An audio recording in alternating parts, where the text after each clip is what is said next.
Доброе утро, дорогие друзья. Слышно ли нас в Zoom? Доброе утро. Я думаю, мы можем уже начать. Здравствуйте, уважаемые участники, эксперты арктического диалога. Я очень рада приветствовать вас на официальном открытии нашего мероприятия от имени Фонда поддержки публичной дипломатии имени Горчакова. Фонд, как вам известно, проводит международные мероприятия, которые направлены на поддержку публичной дипломатии и развитие международных отношений России с остальными странами мира. И диалог как формат проведения мероприятия для нас является уже привычным. Мы проводим балканский диалог, кавказский диалог. И сейчас, например, собрались с вами в Салехарде для открытия новой программы «Арктический диалог». Почему мы считаем важным обсуждение вопросов развития международного сотрудничества в арктическом регионе, думаю, ни для кого не секрет. С 2021 по 2023 год Россия будет занимать пост председателя в Арктическом совете, поэтому эти вопросы становятся стратегически важными для внешней политики нашей страны в целом. Но и, безусловно, этими 2 годами этот интерес совершенно не ограничивается, потому что развитие отношений стран Арктической восьмерки между собой, а также развитие отношений со странами, которым интересна Арктика, интересны возможности Арктики, ее устойчивое развитие, благоприятное сохранение окружающей среды в столь хрупком арктическом регионе и вопросы также социально-экономического характера, важные для населения Арктики и регионов, входящих в эту зону. Эти вопросы, они однозначно не теряют своей актуальности на протяжении уже многих лет, и интерес к ним будет только возрастать. Поэтому мы очень рады, и я благодарю каждого из участников нашего мероприятия, которые присоединились к нам как в очном формате в Салехарде, так и в онлайн формате в Zoom, и также зрителей наших прямых трансляций, которые останутся в записи, и таким образом мы сохраним архив наших обсуждений, которые, я уверена, будут продолжены в будущем, в том числе на площадках фонда Горчакова и наших партнеров. Прежде всего, позвольте мне выразить благодарность, главную благодарность хозяевам этой удивительной площадки на Ямале. Мы рады быть здесь, мы рады действительно добраться сюда, несмотря на сложности различного характера, которые нас ограничивают, несколько ограничивают развитие нашего диалога в очном формате в данные ковидные времена. И, пожалуй, предоставлю сейчас слово Сергею Рафаиловичу Ромаеву, первому заместителю директора Департамента внешних связей Ямало-Ненецкого автономного округа. Сергей Рафаилович, позвольте вас лично поблагодарить за радушный прием. Мы уже здесь находимся сутки и поняли, что такое настоящее северное гостеприимство. Оно не менее теплое, чем южное. Мы очень рады тому, что вы нас здесь принимаете. Спасибо большое. Спасибо, Анна, за предоставленное слово.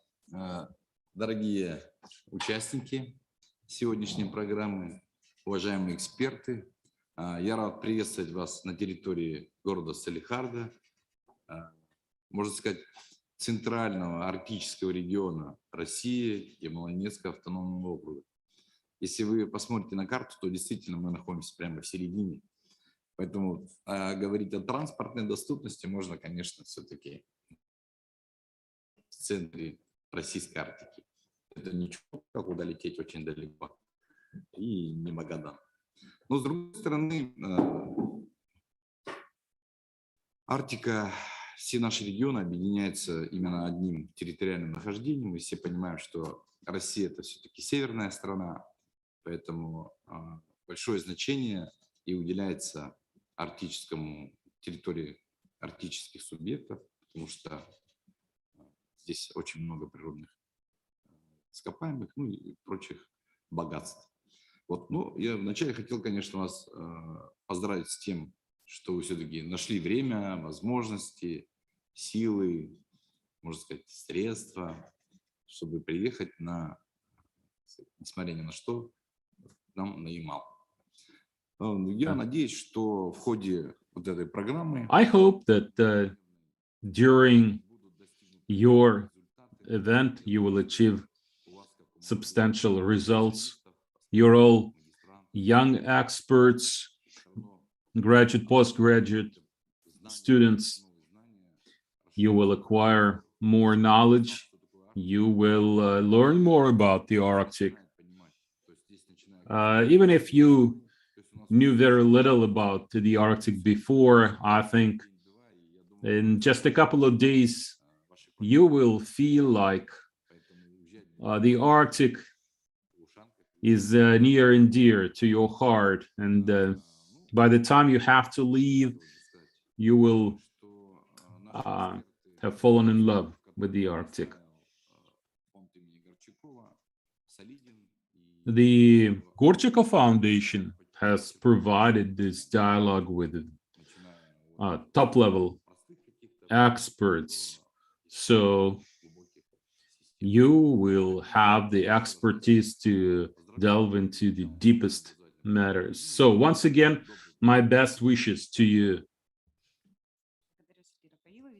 Thank you very much. Right now, I would love to give the floor to Mr. Gorchakov, Russia's ambassador for Arctic cooperation, but unfortunately, our event overlapped with another important meeting that Mr. Gorchakov had to take, so we have recorded a video message from Mr. Gorchakov. So here's his welcoming word.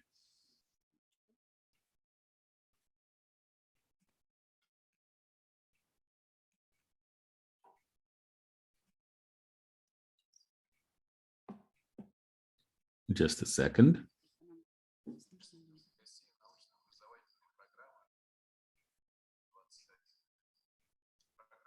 I would like to welcome all the participants of the Arctic dialogue.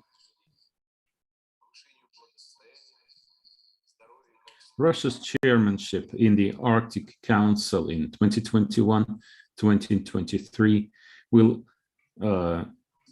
emphasize the human dimension. It will focus on improving the welfare of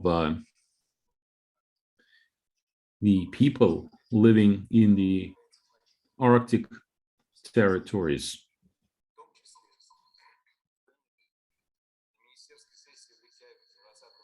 This was reflected in the document adopted at the ministerial meeting in Reykjavik on March 20th of this year, and the long-term strategy adopted by the Arctic Council that will define its activities for decades to come.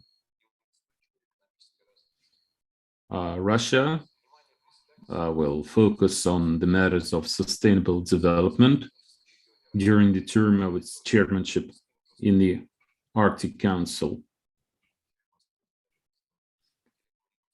Economic development will be extremely important as the foundation for social and sustainable development of the Arctic territories. So this will be another priority over Russia's chairmanship.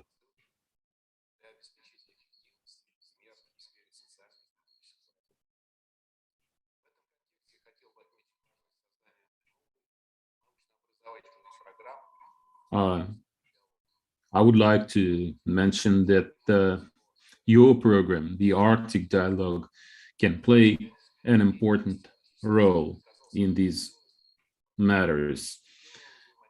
Also, I would like to say that the Arctic Council has proven its efficiency, and during its chairmanship, Russia will continue to work to improve the operations of the Arctic Council, improve interaction between its members with those who have the observer status, improve the funding procedures for the Arctic Council's projects to achieve effective and well-balanced performance. My best wishes to all the participants of the Arctic Dialogue. Good luck.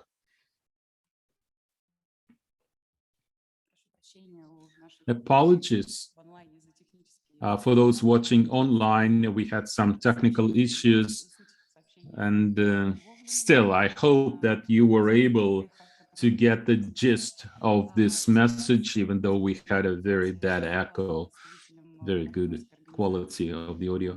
I would like to give the floor now to our partners who were directly involved in preparing the program for this event, our experts who contributed to the substance of discussion. Igor, director of the Pora Center. Yes, hello again. I'm happy to welcome you once again officially, because the meeting we had yesterday was unofficial. This is the official opening of the Arctic Dialogue. So here is what I would like to say. When we arrived here the day before yesterday and we spent our first day here, and Alexandra asked me at the hotel, why the Arctic? There are many other interesting things we could do, so I made a joke. But this got me thinking. For a few days, I've been thinking, why the Arctic? Why is it so important? Well, the first obvious question is Russia's Arctic territories, oil, gas, and then number two, Arctic means security. That's where our submarines are. Number three, Arctic is the Northern Sea route. It's an important transport corridor. But these are simple answers. This lies on the surface. To me, the Arctic is a challenge that Russia faces today. It's a national project that combines everything: science, technology, economics, security, and culture. Mikhail Lomonosov said that Russia's facade faces the Arctic Ocean. I think it was Karamzin who said that geography is Russia's stepmother. So you can see this as a negative factor, but actually, I think it's great. The fact that we face the Arctic Ocean makes us very well positioned. We have room for maneuver. This is not land. This makes us flexible. This makes us open. We don't have to deal with the straits. As long as we have access to the Arctic Ocean, we are a global naval superpower. But the Arctic is not just about the military dimension. We should also think about social matters. We need to develop it socially. If we do that, this will create jobs for our researchers, for our economists. Anyway, the Arctic is a hugely important and ambitious project. I think the whole country can focus and achieve a new boost in its development if we focus on the Arctic. All the way to the Crimea, because there are people there who work on the Arctic issues as well. So I think this is a very good long-term goal for our country. And the fact that you all have joined this project means that the future of the Arctic is in good hands. Thank you. Thank you. I fully agree. Having young specialists from various areas join this work makes us all feel optimistic about the future of the Arctic.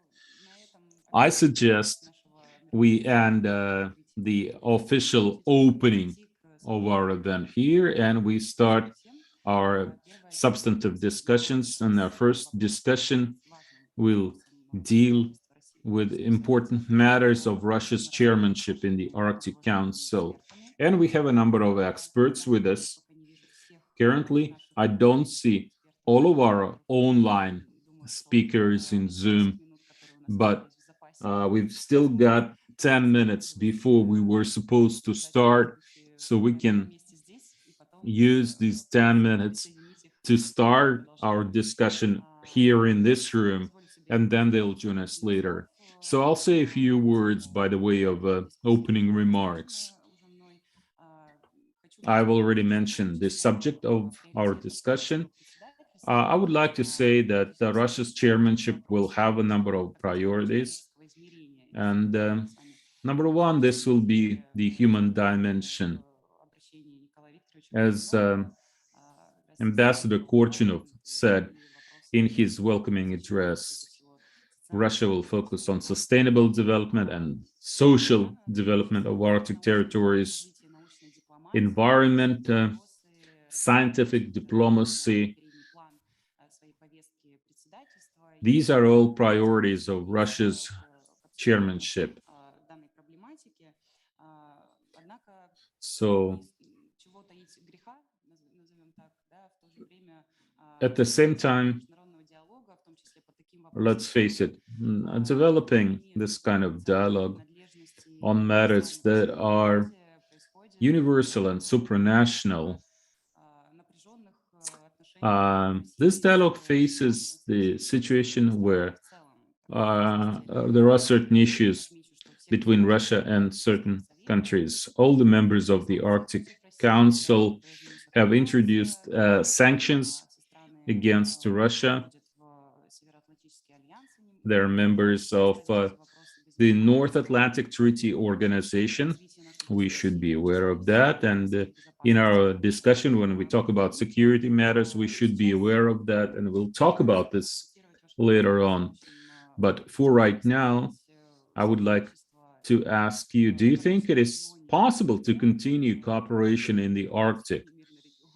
Or, Arctic is, some specialists say the Arctic is the last peaceful part of the world. So, what do we think about Russia's priorities for its chairmanship? Should we add some other matters like hard security to the agenda? This is something that I think I will ask Mr. Sergunin later on. He will be our first speaker. And should the Arctic Council be reformed or transformed? So, Mr. Sergunin, professor of the St. Petersburg State University, could you please put my slides on the screen?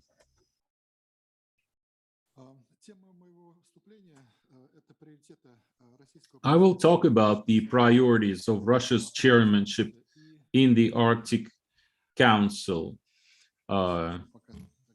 Okay, I'm still waiting for my slides to appear on the screen. So, continuity and change. While we are waiting, let me explain very briefly. No, these are not my slides. This is somebody else's. Mine was different.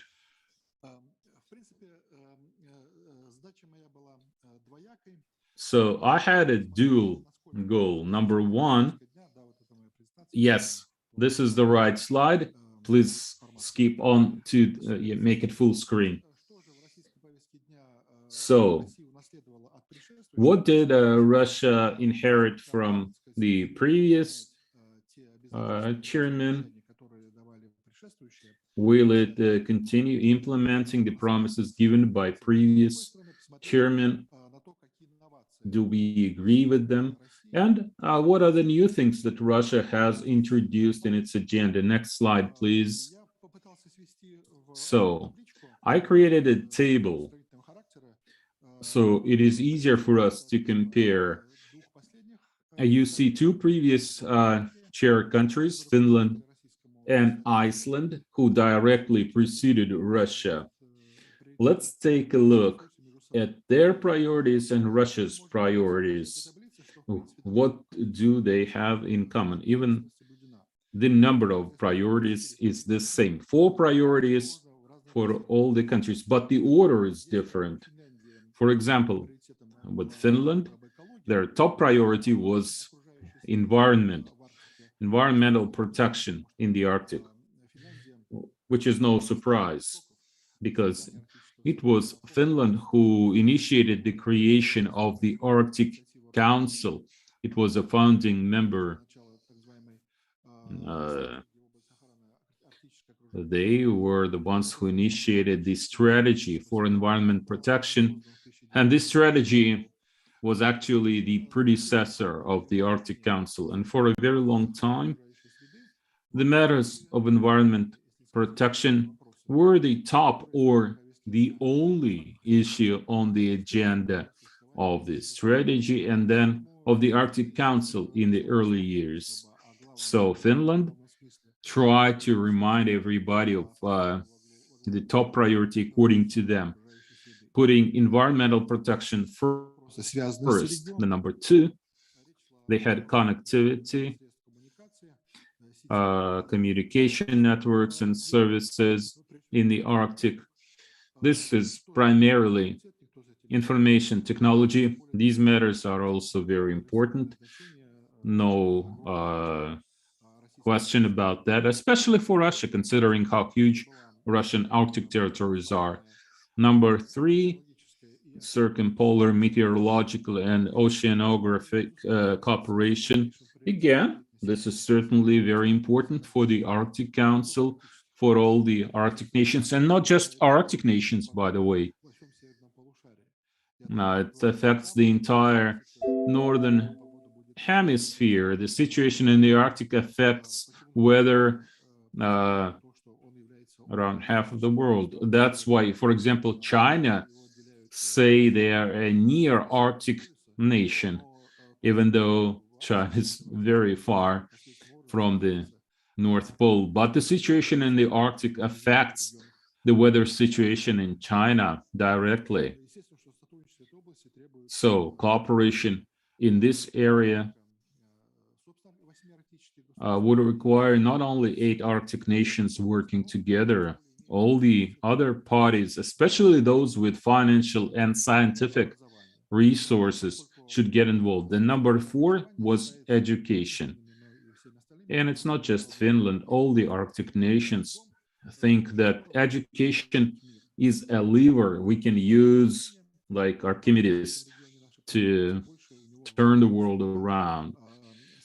The better our education is, the more transformation we can carry out in the Arctic. Then Iceland came with somewhat different priorities, which is no surprise, because Iceland is surrounded by water, by the ocean, the Atlantic Ocean and the Arctic Ocean. So to Iceland, they care primarily about the marine environment. Also, they had climate change and green energy solutions as their priority.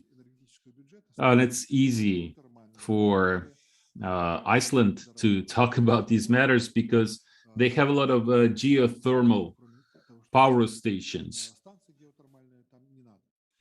And this is enough for them. Anyway, Iceland came up with this call to develop alternative new green energy sources, and substantial progress was achieved. Number 3, people and communities of the Arctic. Again, this is an important priority, considering, Iceland did not limit this matter to small indigenous peoples. They reminded everybody that the majority of the people living in the Arctic are not indigenous peoples, but the main ethnic groups of those countries. They account for over 90%. So in addition to taking care of indigenous peoples, we should also take care of all the other people living in the Arctic territories. So to give credit where credit is due, Iceland somewhat shifted the priorities there and established the principle of equality between all the people living in the Arctic territories. And finally, number 4 priority was a stronger Arctic Council. Again, Iceland came up with some interesting ideas. If you take a look at the agenda adopted by Iceland in 2019 at the ministerial meeting at the Rovaniemi, where Iceland assumed chairmanship, Iceland did not properly explain what they meant by that. They just made some general statements saying that the working groups should play a bigger role in the operation of the Arctic Council. We should get observer countries more involved in those working groups. And they said they should work more closely with the Arctic Economic Union, working with the businessmen in the Arctic territories, and that was it. But as we saw in the ministerial meeting in Reykjavik, where Iceland passed chairmanship to Russia, all of a sudden, our foreign ministers made a statement about adopting a strategic plan for the Arctic Council, which has been somewhat forgotten in recent years. In 2015-2016, this plan was conceived, but then Americans did not really take it far.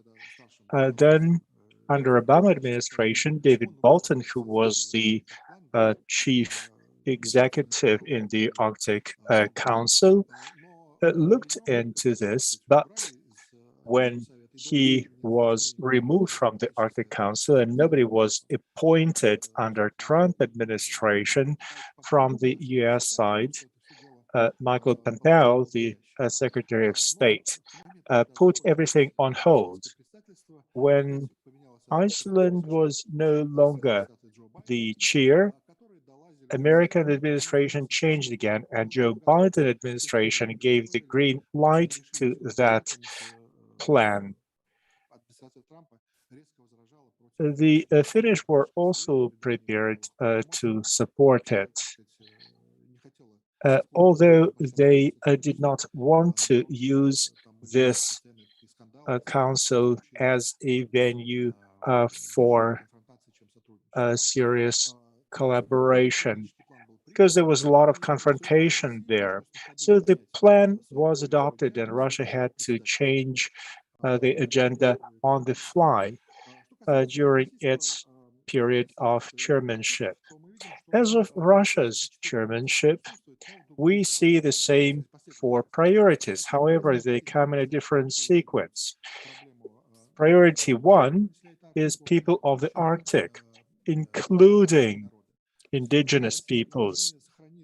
Russia maintained the Icelandic approach, stressing the fact that not only the indigenous people, but everyone who lives in the Arctic would be addressed. The second priority is environmental protection. Although experts were in disagreement, some scholars and scientists believe that environment protection and climate change are linked, but they are different, and each one of them has to be viewed as an individual priority. Environmental protection is a broader agenda, and climate change is something that we need to focus on. And they say that if we mix these things, it will not bring good outcomes. Third priority is socio-economic development. Russia believes in development of circular economy that produces smaller amounts of waste that can be recycled without polluting the environment. And the final priority is the same as Iceland has declared, that is strengthening of the Arctic Council. At the ministerial meeting in Reykjavik, they set a goal of adopting strategic plan. Then the plan was adopted, and this priority had to be changed. And that is how a strengthening of the working groups became one of the priorities, greater role of the observers that are quite passive, although they have the capability to play a bigger and more active role, giving the council a greater level of stability and sustainability, increasing the number of projects. Those are the things that will be in the focal point. In the past, each country financed its projects, and they put that on the agenda of the Arctic Council, and that's how it all was done. But in reality, each country took care of its own tasks. Russia decided to change the format so that truly international formats could be used instead of individual country projects. That is a good change. Most problems in the Arctic have trans-border nature. So if they are addressed collectively, that will promise better chances of success. There is another thing, that is collaboration with the Barents Economic Council, Barents Euro-Arctic Council. There was an issue of expanding the Arctic Council role in the field of soft security. Coast guards that fight illegal fishing, smuggling, and those kinds of things that fall into the category of soft security. Now, there is also an aspect of hard security or military security. They're also on our agenda, at least partially.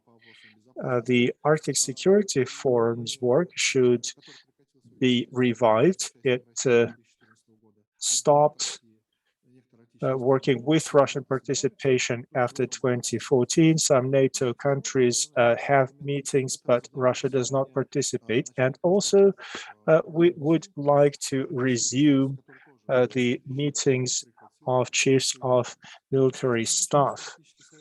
It doesn't mean that the Arctic Council is trying to include those organizations, but there is an attempt to coordinate the Arctic Council's efforts with those fora, which is also a good thing.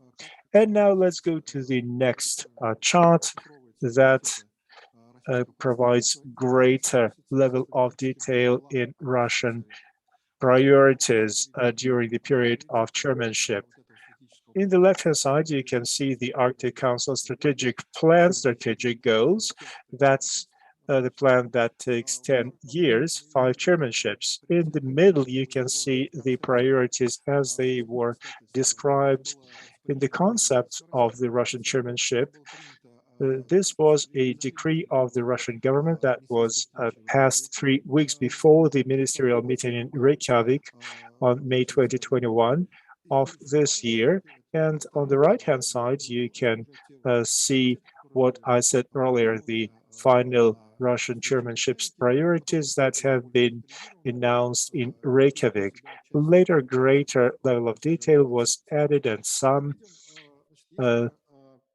minor changes were introduced. In the first column, the Arctic Council strategic plan, and in the right-hand side column, you can see a very good match. Different number of paragraphs, but still very similar agenda. However, in the central column, the concept of the Russian chairmanship has a lot more details, and the priorities are put in a slightly different order. In the official agenda, we have people in the first place, development of human capital. In the concept of the Russian chairmanship, which is an action plan and which is a guidance for the Russian government, there we see that economic development is in the focal point. And then in the second place, we see social capital development in the Arctic. In the priorities, we have environment protection, including climate change, in the second place. In the concept of the Russian chairmanship, it's in the third place. However, in the concept, you can see a lot more details regarding the priorities in specific issues. For example, you can see a paragraph on biodiversity conservation, which is a very acute challenge for the Russian Arctic and for the Arctic in general, caring about Arctic seas, Arctic environments. We should bear in mind that shipping in the region is growing quite rapidly. There is an item on indigenous peoples.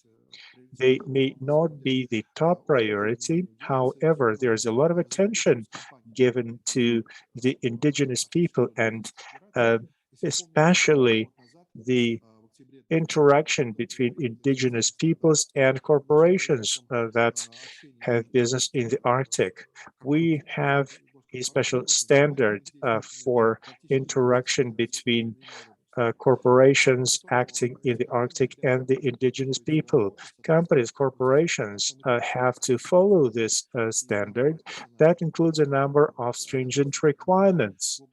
There is a description of social and environmental responsibilities that companies have. That is something that was used in Norilsk in May 2020. We must make sure that such situations do not occur again.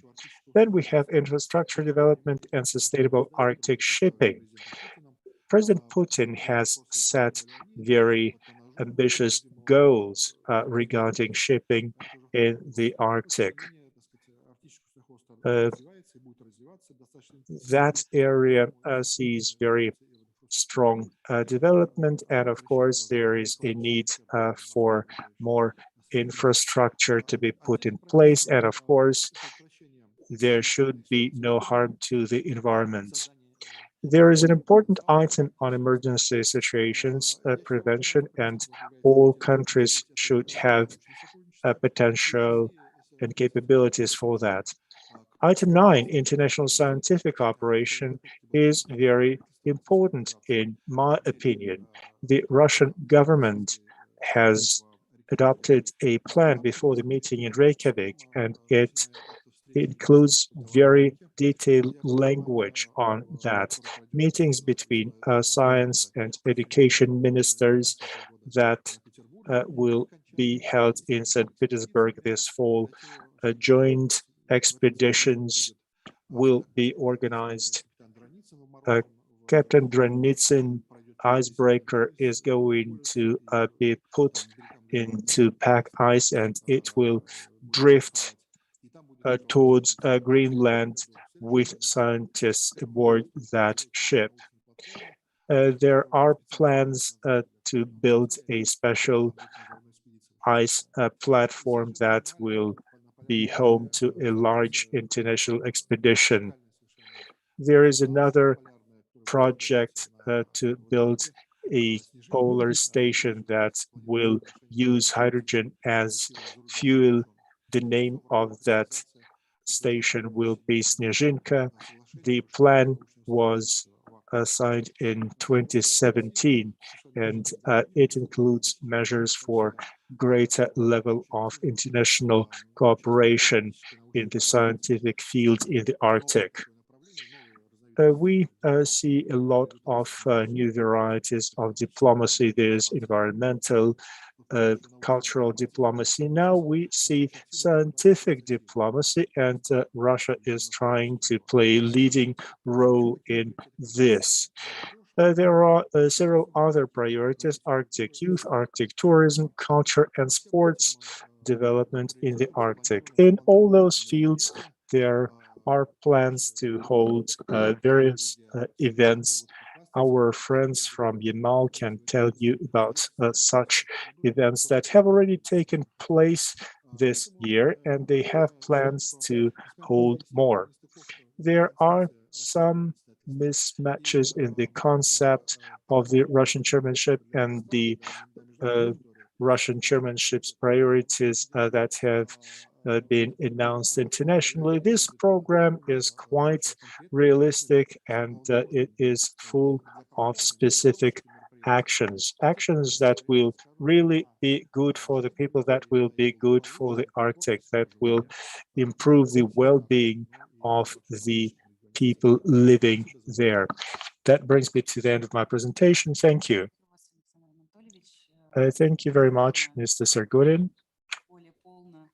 That was a very comprehensive overview of Russia's chairmanship over such a short period of time. And now, to follow up on this discussion, I would like to pass the floor to our colleague from Norway, Professor Rasmus Bertelsen, Professor of Northern Studies. He is with the Arctic University of Norway, and he is going to talk about the Russian chairmanship agenda, the prospects of this work, and its place in the current world order. Let us look at the situation from a different angle, what Russia is planning to do in the next 2 years, and how realistic is this going to be. Yes, good morning, everybody. Can you see and hear me? Видно и слышно. Спасибо. We can see and we can hear you loud and clear. Thank you. Very good. Good. So thank you very much for the invitation to join you. And it was, of course, a pleasure to listen to my good colleague, Alexander Sergunin. So what I would like to make some reflections on, following up Professor Sergunin's very careful discussion of the Icelandic and Russian chairmanship agendas, it is to look at the world order context. And what I will bring up here is one world order context for the Arctic in general, and that, of course, then also is the world order context for Russia and for Russia's chairmanship. And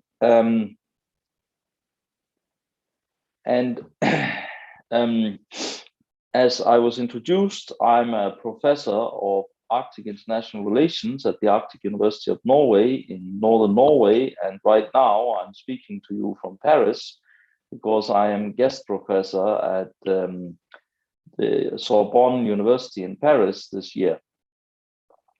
And when I want to talk to you about a world order context for looking at the Arctic and looking at the Arctic, at Russia's Arctic Council chairmanship, then I want to draw on some classical figures in both Western and Eastern thoughts, and Western political thought, Western international relations thought, of course, rests very much on Thucydides, the Greek historian, and later Machiavelli, as you see here. And I think it's very important for us to be very clear about the deep philosophical roots of how we academically and strategically see the world. And then, of course, in East Asia, there are other philosophical and strategic traditions based on where one prominent text is Sun Tzu's The Art of War. And it's, of course, a culture which is shaped very much by Buddhism, Taoism, Confucianism. So if we look at the global context for the Arctic, and therefore also for different countries' chairmanships, whether it was Iceland or now Russia. And of course, one thing that could be added concerning the Icelandic chairmanship is that Iceland is a very, very small state. It's, of course, by far the smallest Arctic state.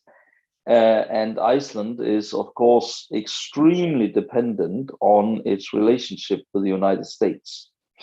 So you can imagine that it was very complicated for Iceland to be chair of the Arctic Council during the last 2 years of the Trump administration.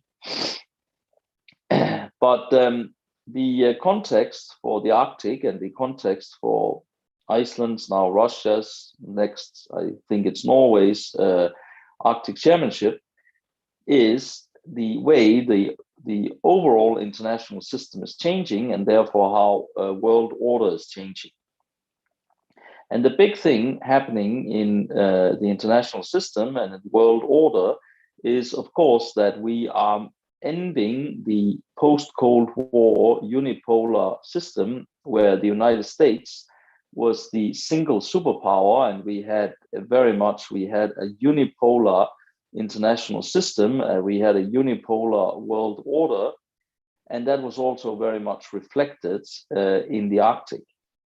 And that unipolar moment is coming to an end, and that's, of course, because of power transition from west to east.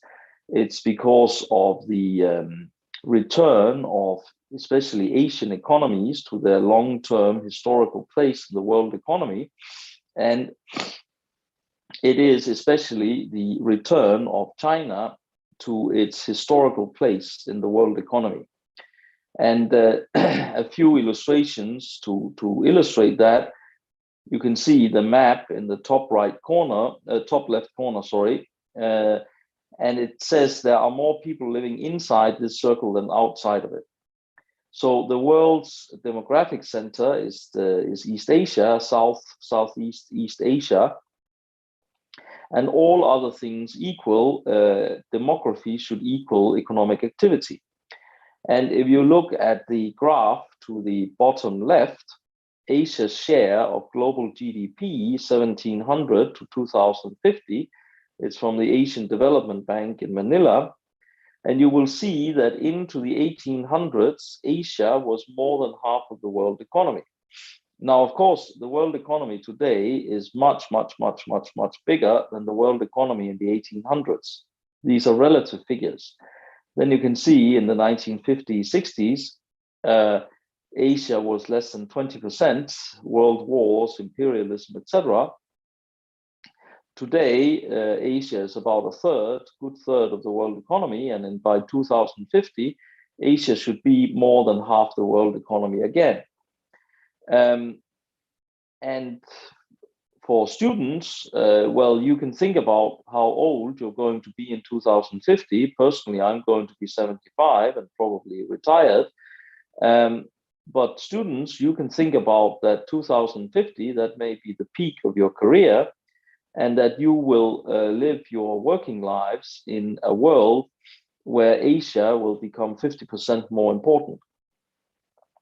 So what does that mean for international order And what does it mean for the Arctic? Well, this power transition, it of course means that China is one of the world's two largest economies. And when Professor Segunin reminded us of the Chinese argument about near Arctic states, personally, I never understood why China started to talk about this near Arctic. If you look at the United States is engaged everywhere in the world, and it's not geographically near many of these places. And of course, the fact is that for China, when you are one of the world's two largest economies, you have interests everywhere in the world, including the Arctic. Scientific, you see the Shulong, the Chinese research icebreaker to the left, and you see an illustration of the polar Silk Road to the right. And of course, China's plans, thoughts about polar Silk Road, that's something that concerns Russia very, very much, and the partnership between Russia and China, etc. So this question of power transition, that is a key international relations question. And in a Western philosophical strategic tradition, power transition is considered as extremely dangerous. And that goes all the way back to Thucydides, the Greek historian. And if you look at the historical record, then power transition between Western states have very often led to war and to very terrible wars. And that's, of course, why this emerging Sino-American bipolarity is causing a lot of concern in Western thinking. And then others have criticized that, well, that doesn't apply to East Asia because it's a different philosophical and strategic tradition. So I think the main both academic and strategic question today, it's the US-Chinese relationship. And that is the context. It's the context for Russia in general. It's the context for Russian foreign and security policy. And it's also the overall context for Russia's Arctic Council chairmanship. So if we look quickly at the Cold War and the post-Cold War and the time we are entering today, and this work here is very much inspired by John Mersheimer, professor at University of Chicago. And basically, I'm sorry, I'm getting a cold. Basically, we look at the Cold War period. Well, then the international order, the global order, was dominated by the United States and the Soviet Union because it was a bipolar order, and that order centered around nuclear arms control. And then the two superpowers each created their own bounded orders. So the United States created its bounded orders, the NATO, the European communities, GATT, the International Monetary Fund, World Bank, etc. And in the Arctic, we also had this US bounded order with many of the same organizations. And of course, the Soviet Union created its bounded order with the Warsaw Pact, Comecon, etc. And we had a very bipolar Arctic with a Western Arctic, Nordic, North American, and the Soviet Arctic. Then, when we go to after the end of the Cold War, after the dissolution of the Soviet Union, we have a unipolar order with American unipolarity, which basically means that the United States can make many of its institutions, like the World Trade Organization, into global organizations. And this post-Cold War unipolar order was also very much reflected in the Arctic, where I would say we had an Arctic liberal bounded order with very liberal in the theoretical tradition, liberal institutions as the Arctic Council, the Barents Euro-Arctic Council, the International Arctic Science Committee, etc., etc., etc. But the Arctic always reflects the international order. There's nothing exceptional about the Arctic. The Arctic always closely reflects the international order. So, as we move towards a bipolar Sino-American order, that order will cover more things than the US-Soviet order. The Sino-American order will have to manage nuclear arms control, climate change, global economics, space, etc. And in such a bipolar order, the bipolar competition forces the two superpowers to make their bounded orders to compete with each other. And of course, the United States has its order, which will not be as liberal as it used to be, NATO, European Union, etc. And in the Arctic, we see that we are going to have a Western Arctic, the Nordic, the North American Arctic, dominated by NATO, the European Union. And of course, China creates its order, and the instrument of that order is the Asian Infrastructure Investment Bank, the Belt and Road Initiative, etc. And there, the key strategic question for Russia and for the Russian Arctic and for the Arctic in general is, of course, where is the place of Russia in Sino-American bipolarity? And I know very well that the strategic aim of Russia is a multipolar order that has been clear since the prime ministership of Yevgeny Primakov. But I think, how to say, the economic and technological and scientific realities is a bipolar order because of the relative size of the US and Chinese economies. The only competitor to the US and China is the European Union, and the European Union is not nearly integrated enough to form a third pole. So, in my view, the key future question for the Arctic, for Arctic order, is where is Russia going to be in this Sino-American bipolar competition, and where's the Russian Arctic going to be?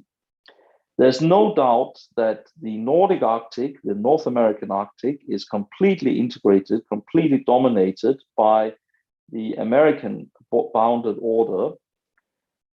So the outstanding question is the Russian response and the Russian Arctic response to this emerging order. And I think that is the framework for, that is the context for the Russian Arctic Council chairmanship, and it will be the context for chairmanships going forward for decades, perhaps. So thank you very much for your attention. Большое спасибо, профессор Бертельсон. Надеюсь, что у нас перевод по-прежнему работает, потому что мы в конце перестали слышать русскую версию вашего выступления. Благодарю вас. Can you hear me? Thank you very much. Unfortunately, at the end, we lost the Russian interpretation. Professor Bertelson.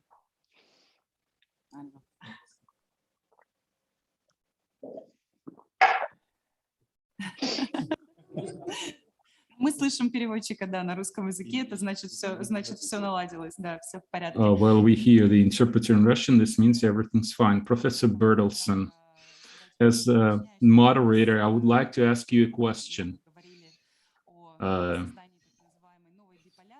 You talked about new bipolarity a lot. We at the Gorchakov Foundation talk a lot about this. We often talk about this new bipolarity. We talk to a large number of experts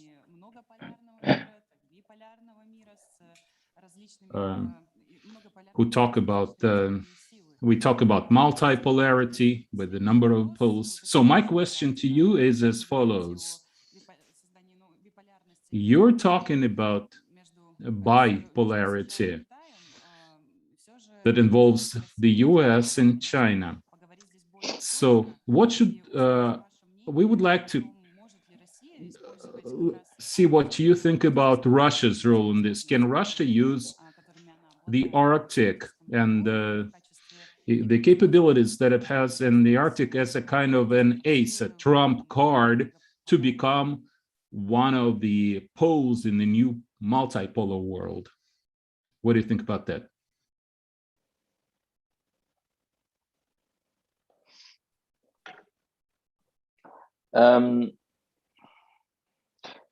Russia is, of course, an enormous country. It's an enormous country in terms of geography that connects Europe and the East Asia. And Russia has a lot of natural resources, and Russia has very, very advanced technologies in space, nuclear, etc. But of course, the demographic and economic realities is that the United States and China, I mean, they, in terms of the sizes of their economies and their populations, basically the sizes of their economies and their populations, it imposes this bipolar system. But I think one thing I didn't have time to get into, and Professor Zagunin alluded to the Ukraine crisis in 2014, which affects the Arctic and affects very much the relationship between Russia and the United States, NATO, European Union. And it's a question outside the Arctic, but Western Europe, the European Union, NATO, and Russia they basically have to find a model for a European order. And that's, of course, something that has not been achieved since the end of the Cold War. Because we cannot go on having these profound crises between Russia and the rest of Europe. I mean, Russia is 35% of European territory. Russia has the European population of Russia is the largest population in Europe. So Western Europe, Western Central Europe and Russia has to find a model for a European order. And I think that will open up a lot of possibilities in the Arctic, both economic possibilities and defense possibilities. Because as I alluded to, that for obvious reasons, the strategic aim of Russia is a multipolar order. This bipolar Sino-American competition is an extremely difficult place to be for Russia. It's also a very, very difficult place to be for the European Union. And we just look at the energy field. There's obvious interdependence between Russia and Western Europe. Russia as an energy supplier, Western Europe as an energy market. And because of conflicts in the Black Sea area and Eastern Europe, in the Baltic Sea region, it's very difficult to develop these relationships. Thank you.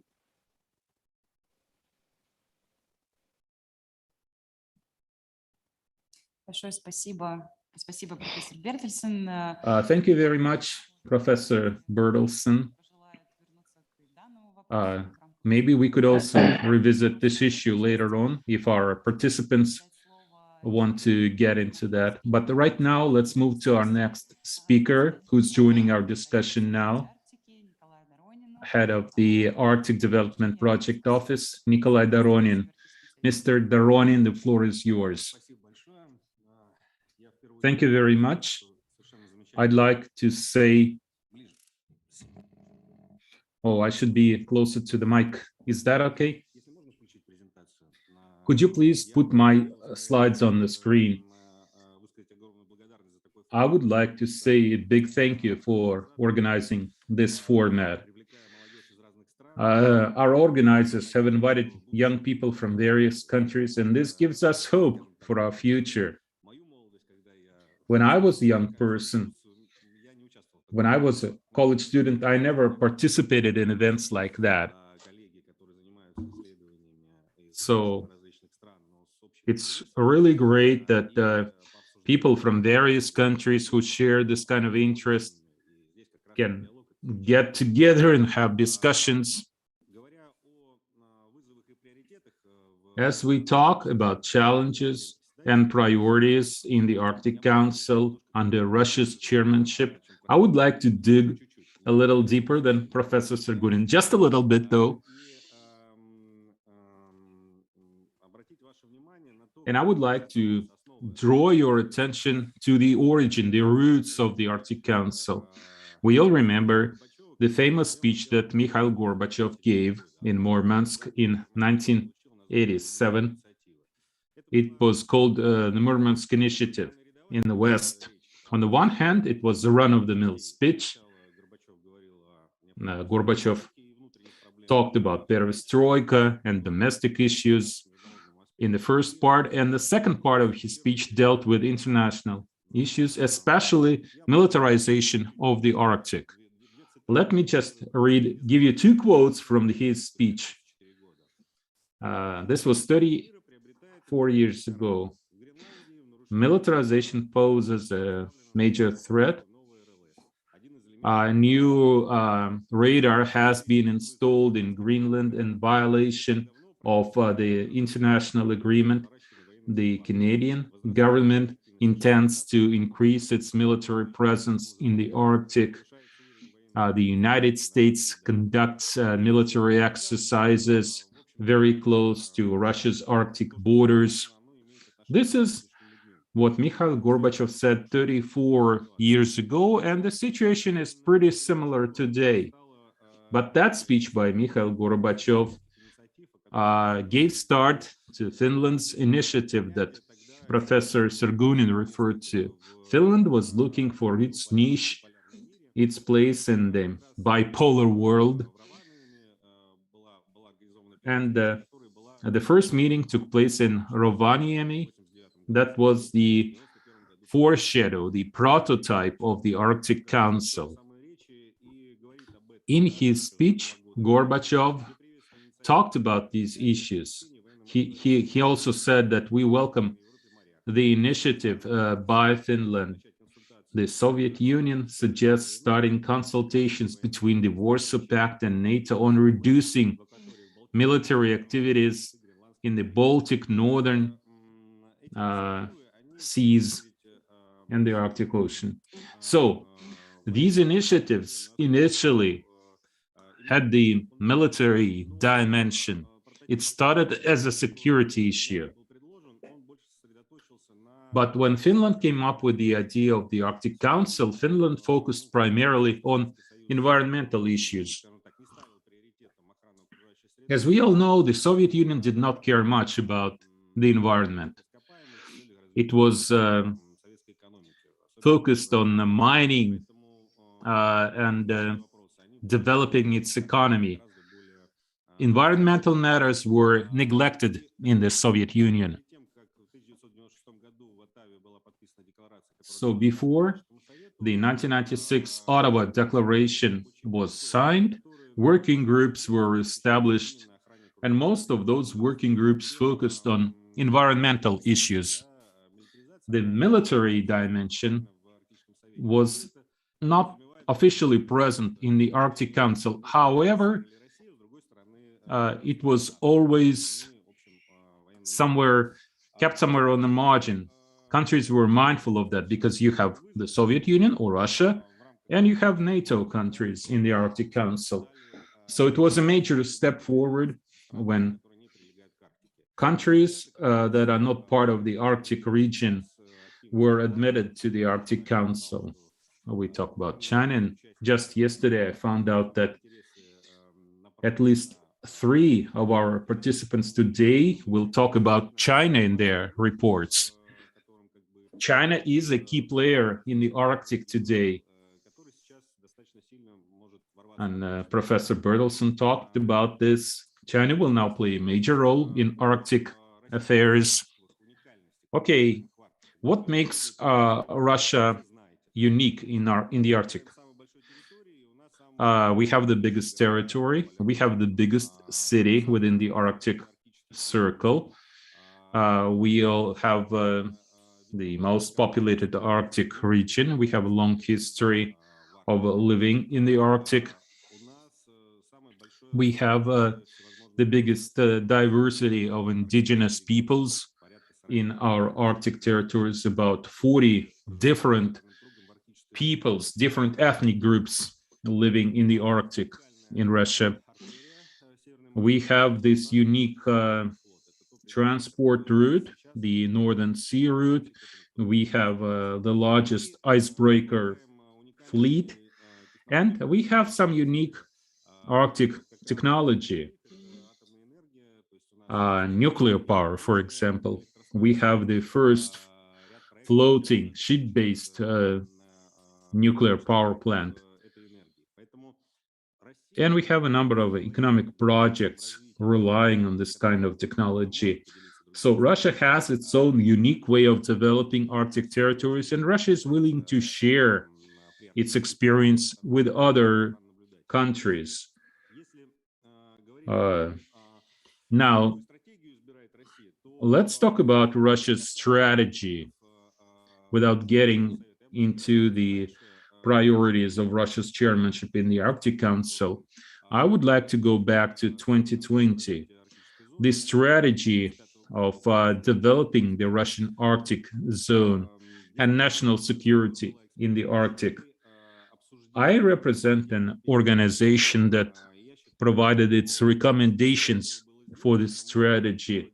And I think this was a very important step because it is the first government Arctic strategy that was based on experts' recommendations.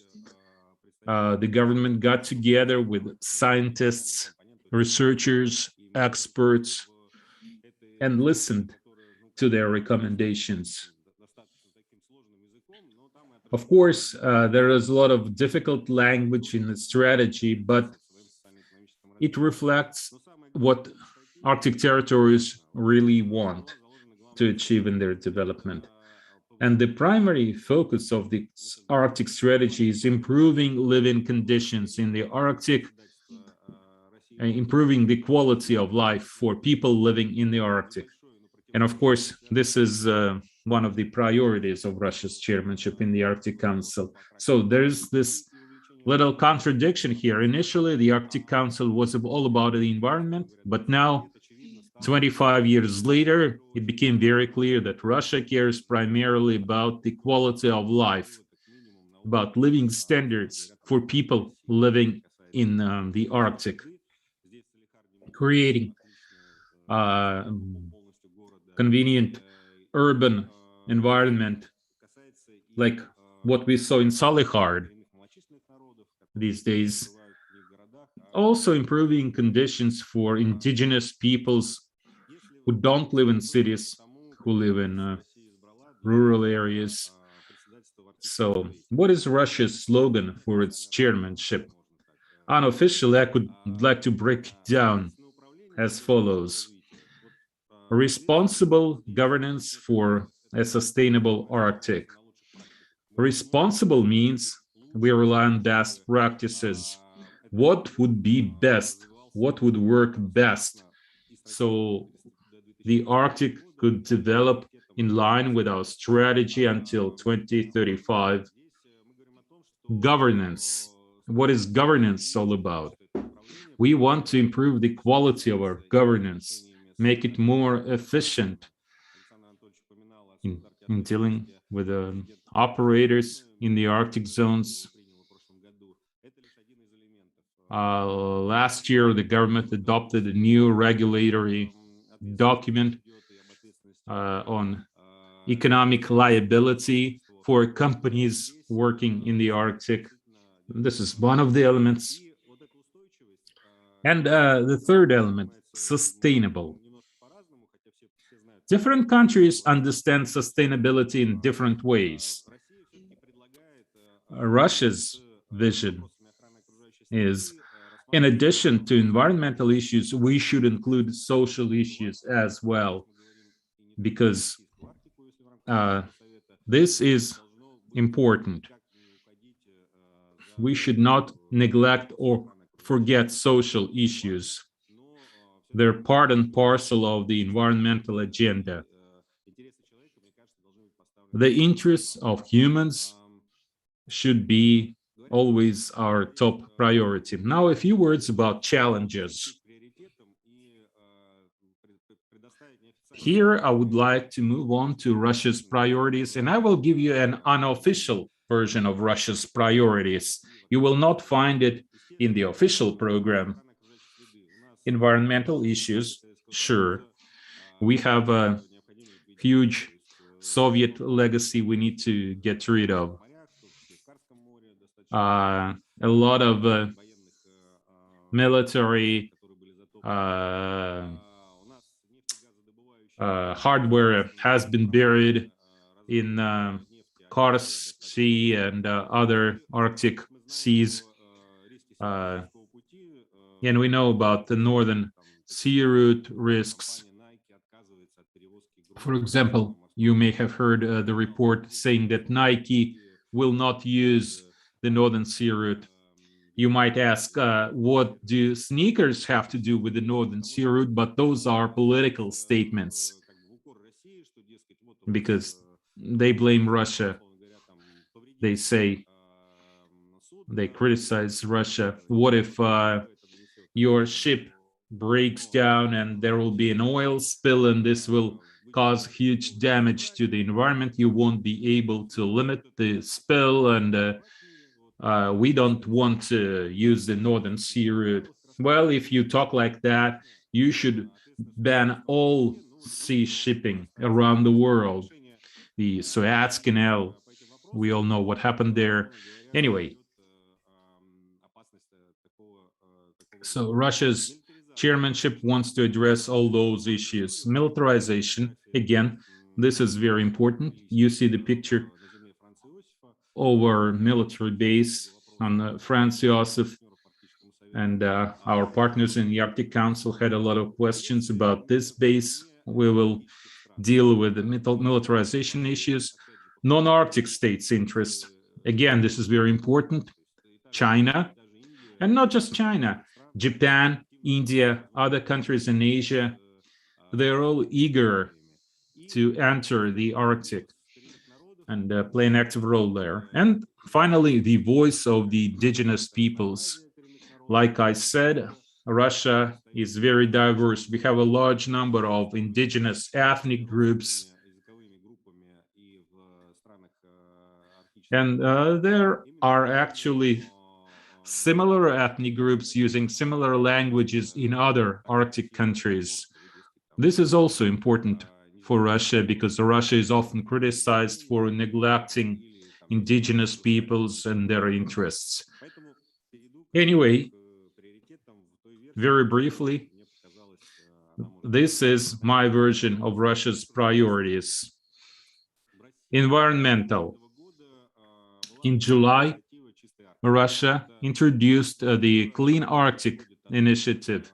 This initiative was started by the captain of the nuclear-powered icebreaker, Russo. He suggested cleaning the Arctic from environmental damage. This is something that volunteers can do. We're not talking about sunken nuclear submarines, but barrels, hardware, equipment abandoned during the Soviet period. This is a very good initiative.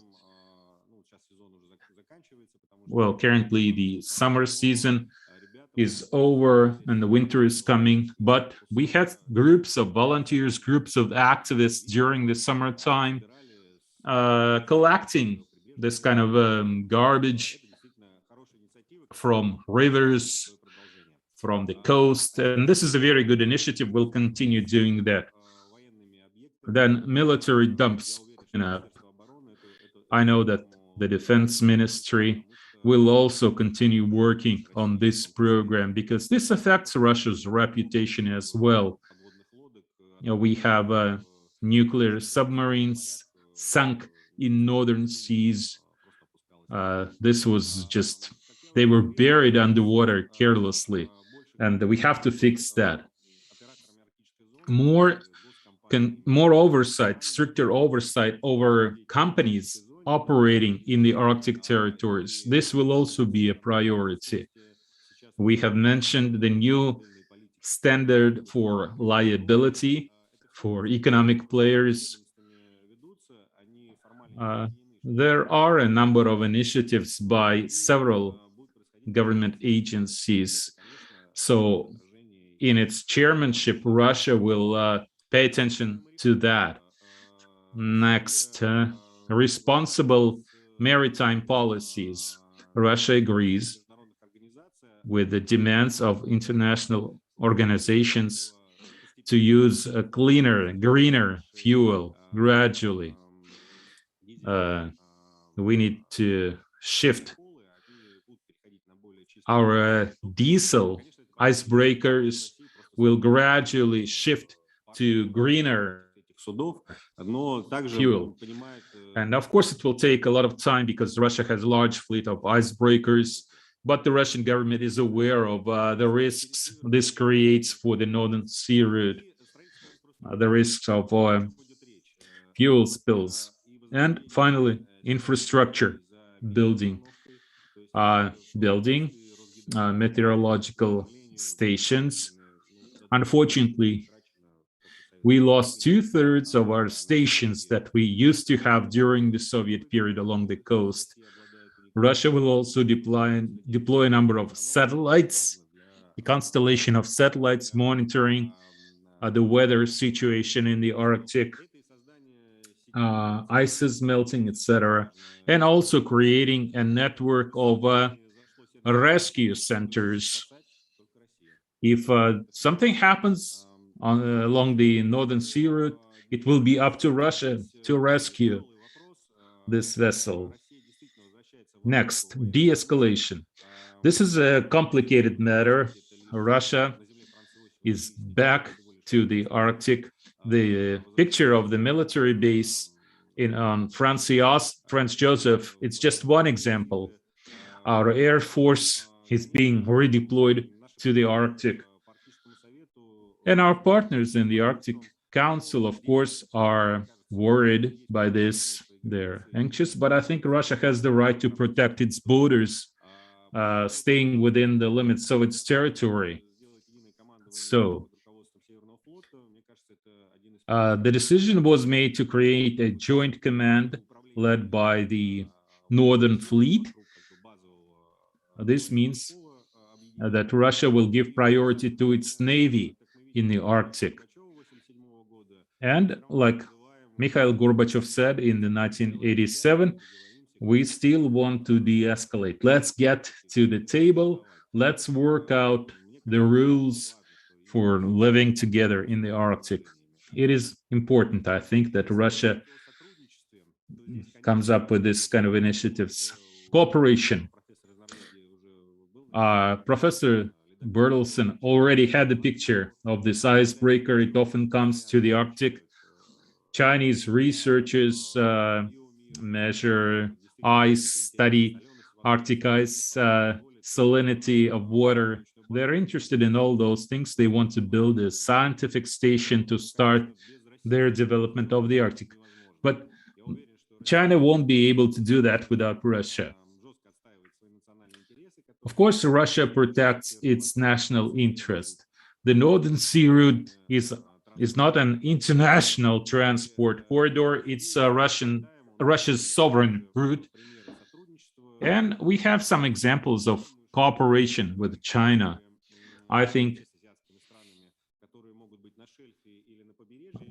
this kind of cooperation projects, their number will continue to grow. For example, in Chukotka, we have a large project there.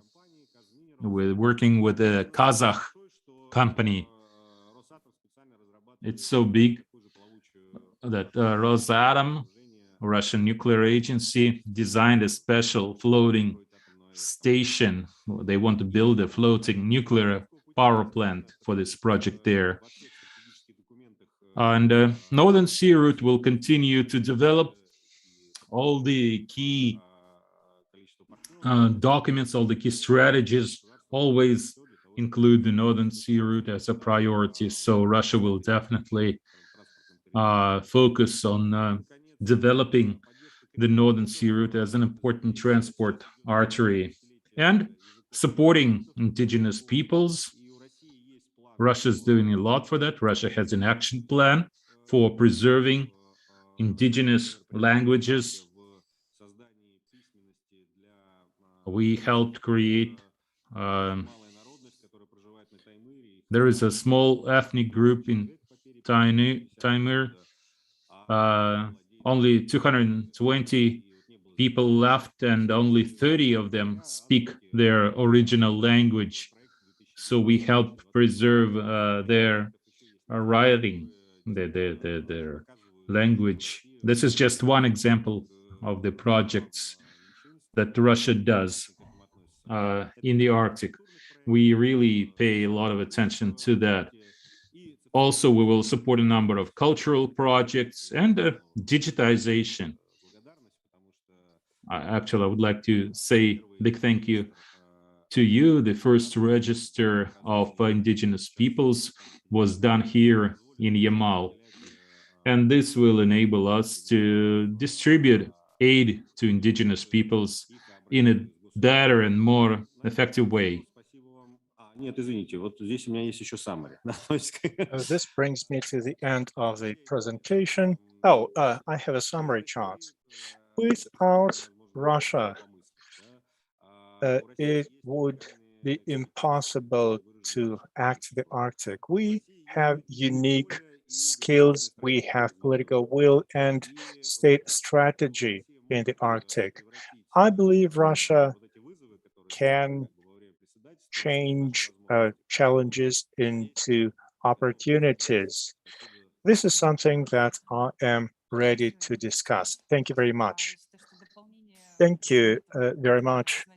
The priorities that were initially identified have been highlighted. You said that the Russian chairmanship in the Arctic and its agenda is directly linked to Russia's priorities in the Arctic. I invite everyone to use the remaining time until 12 local time in Salicard. We have 30 minutes for Q&A. I invite everyone to bring up the questions. We can either pull several questions together or we can take them one by one. Floor is open.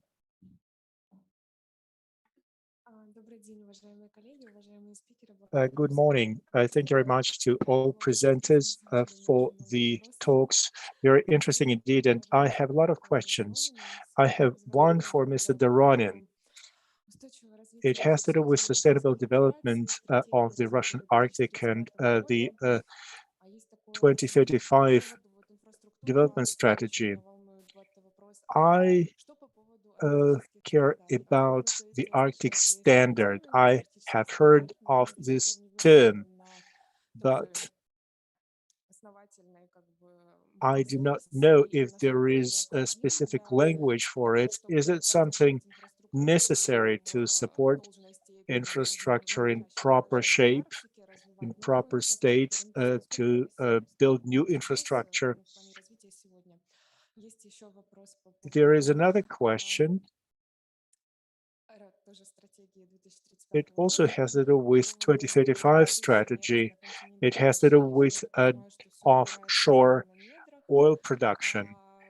I understand that it is linked to the law on natural resources. Only certain corporations are eligible to those projects. Right now, there are Rosneft and Gazprom that fulfill all those requirements. What kind of prospects do foreign investors have in this field? Is there a chance that changes may be made to the existing laws? As of the Arctic standards, there are industry standards out there. Some of them are still under development. For example, there is a standard for construction projects in the Arctic. It is being developed as we speak. There are GOST standards or national standards. And working groups are developing smaller standards that have to do with construction in permafrost areas. It's not like people do not know how to build things. There are also responsibility related standards. Yesterday, I and my colleagues from the Kohler Center discussed environmental security standards. This is something that we can propose as a new initiative, and maybe it will be adopted at the national level. Russia has come up with another initiative that is an initiative on the Arctic tourism. And we want to propose it to the Arctic Council so that it becomes international. Things are changing very dynamically, very rapidly. We're talking about new stuff, building new infrastructure. There is no single standard for construction projects specifically in the Arctic area. Different organizations are involved in this. As of the offshore production of oil, well, it's about the possibility to invite international companies from China or Canada to participate in such projects. We have an example in Sakhalin. International oil companies work in Russian offshore area quite successfully. The constraint that is there is kind of an invitation for international companies to join Russian companies and form joint ventures. Many joint ventures stopped working after 2014. Maybe that will change sometime in the future. The possibility is still there. Do we have other questions? Hello, I'm Pavel Devyatkin from the Arctic Institute. I have a question for all the professors about scientific diplomacy. I wonder, as Professor Sergunin reminded in his opening remarks, that climate change and environmental protection shouldn't be mixed up. But what benefit could scientific diplomacy bring for improving the international system in a time of power transition? I'm particularly interested in how countries like China, India, and Japan could be involved in scientific cooperation. But perhaps scientific cooperation, scientists can't fix the issues of greenhouse gas emissions, but scientists working together from other states could improve confidence building, build trust, and perhaps prevent a coming conflict or something. But thank you very much. Okay, dear professors, we'll start.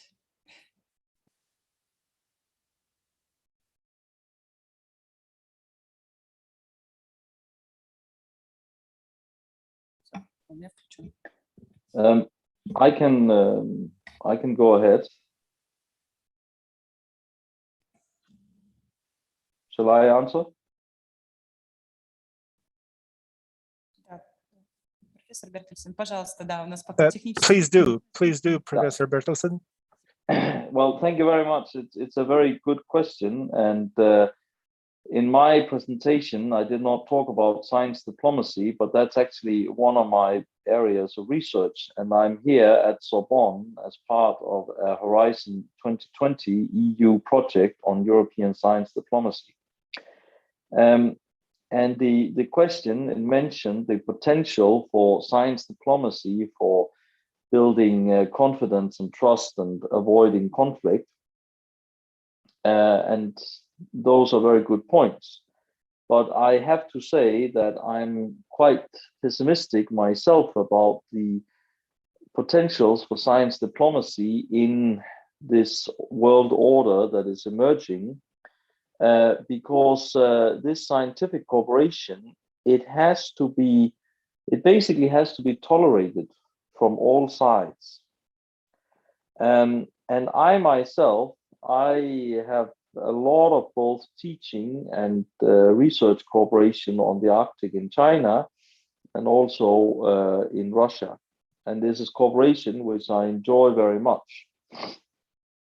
But I see in the case of China, I see more and more censorship in higher education. I see more and more limitations for Chinese students and academics to interact with and listen to foreign academics. And in the case of the West, I also see less and less space and acceptance of teaching and research cooperation with especially China, but also potentially Russia. And I think both sides have to politically and economically invest in such engagements. Now, I'm a Danish national myself, but I am a professor in Norway, and I'm sure you are all aware that Norway has a double policy towards before the Soviet Union and now Russia, but Norway both has a traditional defense policy and NATO membership, etc., but then also an engagement policy where Norway invests a good deal of money in education, research, health, culture, business, environment, cooperation with Russia and the Barents region. So Norway is an example of a country where from government level, you invest in this politically and economically, and that is necessary. And then one final comment is that I think we should not be overly optimistic about what science diplomacy can do.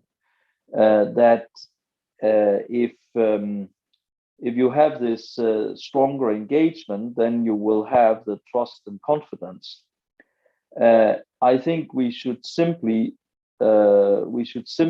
realize that knowing the other side, knowing the counterpart very, very well is a very good idea. If you know your counterpart better, you make fewer mistakes.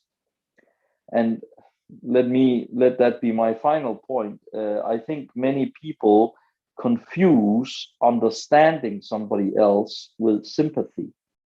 And I think for discussing these things, it's extremely important to be able to separate understanding with sympathy, that you can understand a counterpart that you have a conflict with. You can understand that counterpart very, very deeply without necessarily having sympathy for that counterpart. But I do think that a much higher level of mutual knowledge and understanding makes the world a safer place. Thank you.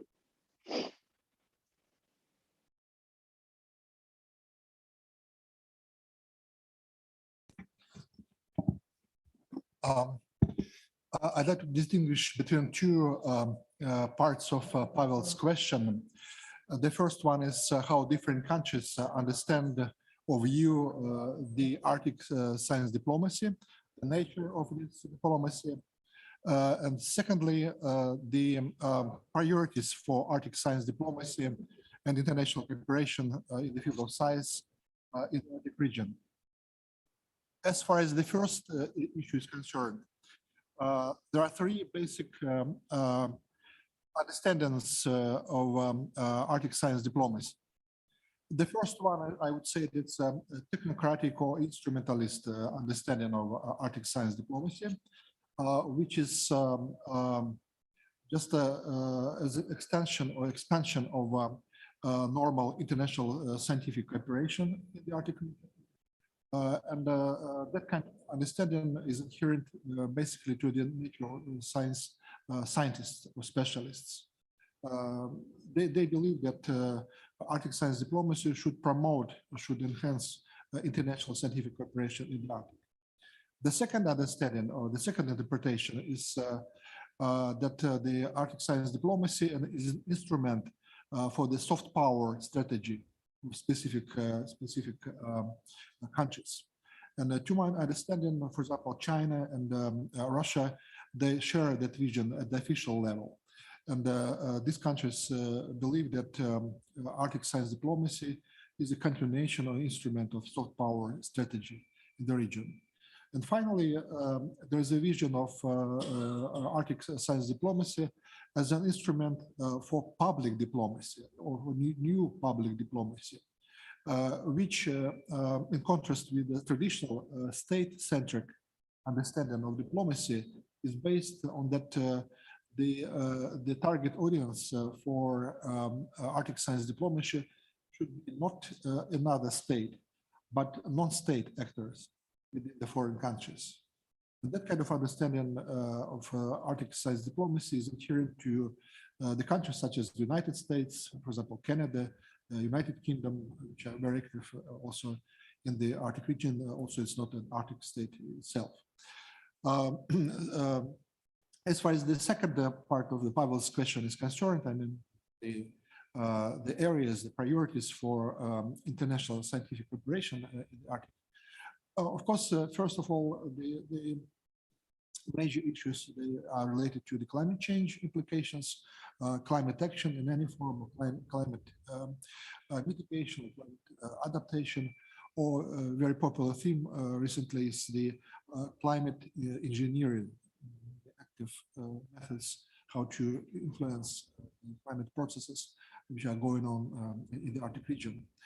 Also, monitoring of permafrost, monitoring of ice dynamics in the region, conservation of biodiversity, flora and fauna in the Arctic region, all these issues which are pertaining to the natural sciences.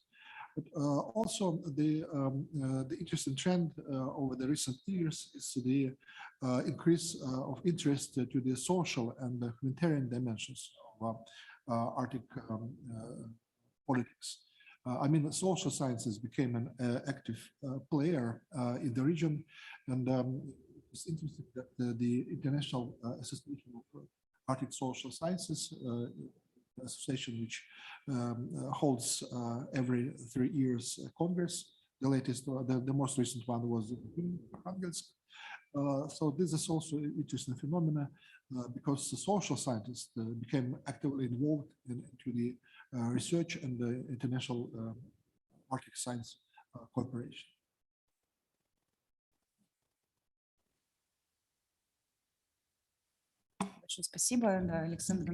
Thank you very much, Mr. Sergunin. Science diplomacy. I am in the camp that you mentioned last. It's a part of the public diplomacy There are a lot of NGOs that play an increasingly big role in this field, and they enhance the efforts of traditional diplomats. We have another question.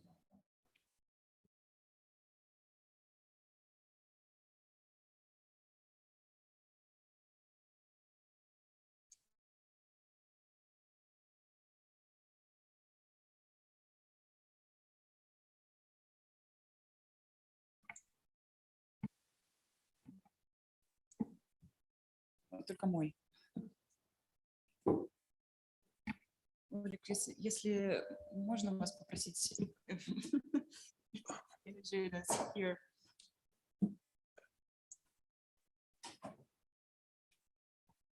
Здесь это работает.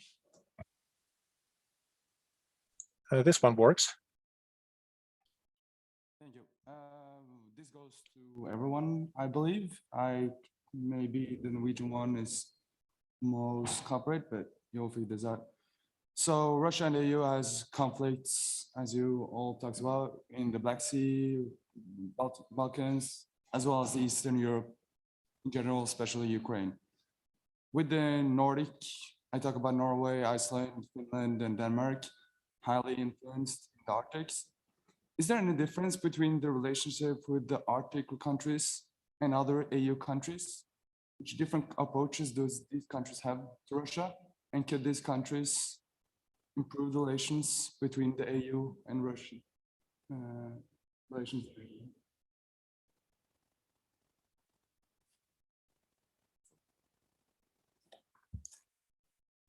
Professor Bertelsen, or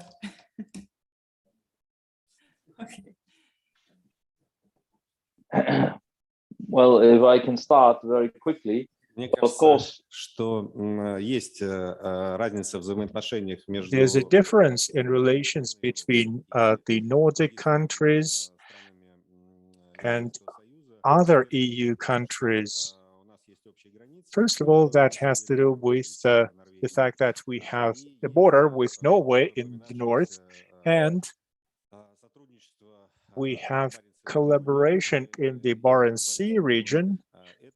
We have Barents Euro-Arctic Council, and that brings us to the point when we can work closer together.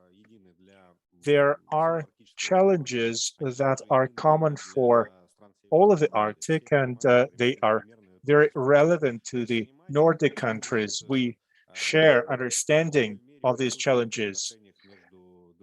Other European countries, other EU countries do not have this much understanding, not just in the Arctic region. The Arctic brings people together. It's a very rough, very tough environment, and we have similar engineering projects in that part of the world.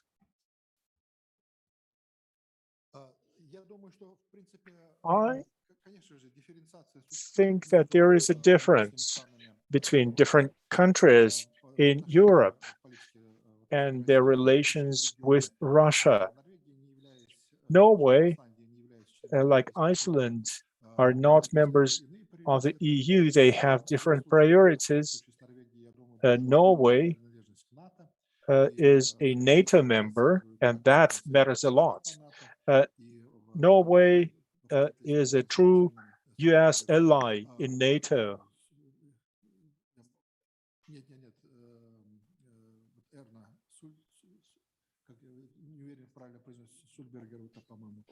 Erna Solberger, I'm not sure that that is the proper name. She lost the parliamentary elections recently. That was a clear policy. There was a strong bias towards the US and against Russia. And that was quite detrimental to Russia-Norwegian relations that have been developing very well before 2014. The EU policy has many times created problems with Russia, and it has brought about conflicts, including problems and conflicts in the Arctic. Russia has its attitude, its stance regarding these problems. Russia has its agenda. Some EU countries follow very different policies. Take Finland as an example. Since the Cold War, it has been taking very balanced attitude, and it had a very balanced policy with relations to Europe and the Soviet Union and Russia. It was the president of Finland after 2014. In 2017, he was the first foreign leader that came to this meeting. Then in 2019, the president of Iceland joined the meeting. That is a fact that confirms the fact that Finland always had its own Eastern policy. I don't think all European countries can be viewed as the same. Sweden has its own policy. Denmark is a member of the EU, and a member of NATO has its own priorities. They're all different, and Russia differentiates between these countries and treats them in an individual, in a unique way. In general, we have a lot of things in common compared to the situation with the US. Canada acts in a harder fashion sometimes it acts in a softer fashion, but things work out better with European partners compared to what we are capable of doing with the Americans. Do we have any other questions?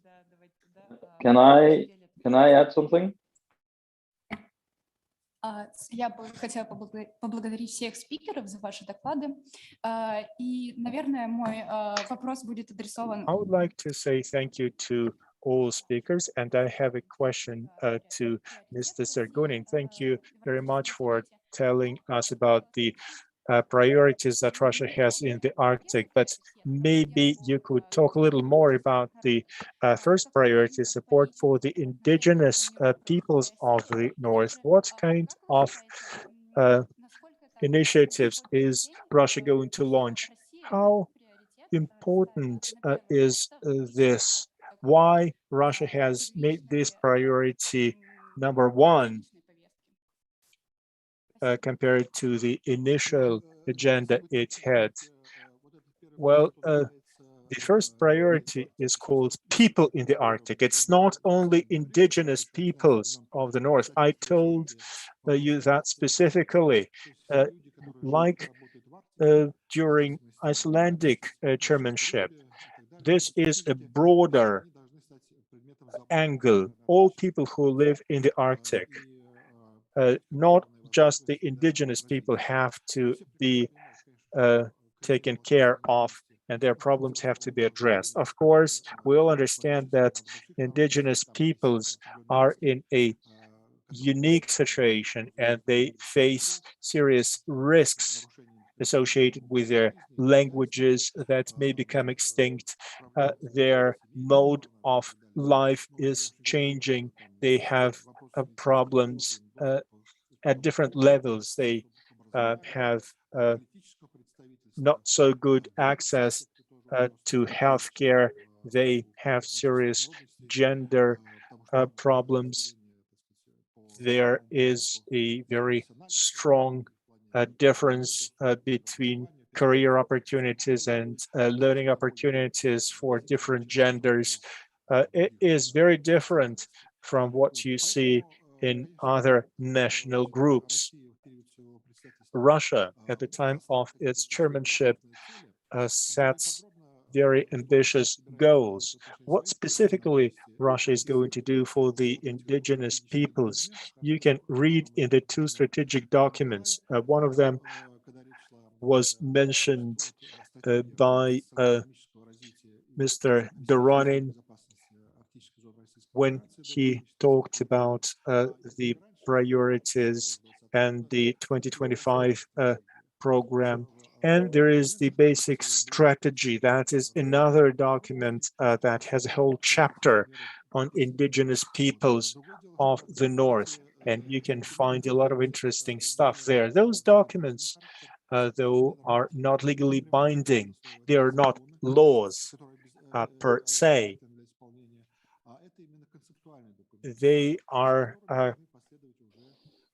concept description that have to be followed by laws and funding. We have to see appropriations for implementation of those projects. And so far, we have not advanced very far. We have made statements, declarations, but now we have to put the money where the mouth is. Now we are waiting for the funding to be provided to support those initiatives. As of the Russian side, that's where we are. Now, international transborder projects. We see some cultural exchange programs, encouragement of dialogue between similar and related indigenous peoples in Finland, Sweden, Norway. They organize various events, festivals for these peoples. Databases are created to help support the languages of the indigenous peoples. We went to a museum yesterday and we have seen this map of local literature of Yamalo-Nenetsk Autonomous Area and peoples that live there. There's a networking Arctic university that has member universities from dozens of different countries, and it has support projects for the northern indigenous peoples as a part of its curriculum as well. We are wondering whether we would be able to find appropriate funding for the projects that have been designed. Russia is the main donor for the Arctic Council. We have been investing 10 million euro, which makes us the biggest donor, followed by Canada. If other countries come up with some cash, if we introduce a system of compulsory contributions for countries that can be linked to the sizes of national economies or the numbers of population. If such changes are made in the rules of the Arctic Council, we may see greater progress. If those changes do not take place, then we may stay pretty much where we are with cultural collaboration. And there will be no radical change in the lives of those peoples because they cost more. Okay, thank you, Alexander. We've got just a couple of minutes left, and I would like to use this time to give the floor to Professor Bertelsen because he would like to add to the previous question on Russia's relations with various European countries. Please, Professor Bertelsen. Yeah, thank you very much. That was a very interesting question, and I think we can think about that question along different parameters. So you can think about geography. For example, Norway or Finland, neighboring Russia, has to understand Russia very, very well. And as I said before, understanding is not necessarily sympathy or agreeing. But for example, Norway or Russia are countries that I think invest a lot of political and economic capital in their relationship with Russia. Then you can have other countries that have economic relationships with Russia. I'm thinking about Germany, France in energy. And of course, Germany and France for geographical reasons, it's easy for them to focus on an economic relationship with Russia in energy. Then you can have a country like the United Kingdom, where I think a lot of Russian financial capital has left Russia and entered the United Kingdom, football clubs, real estate in London, etc. That is one particular relationship. And then a final relationship, which is perhaps particularly complicated and painful, that is, of course, the relationship with the former East Bloc, with Eastern Europe. And that is, of course, a relationship that has to do with very difficult and painful histories under the Cold War, under the Soviet Union. And these are histories and memories that Russian families, Russian citizens also have within the Soviet Union.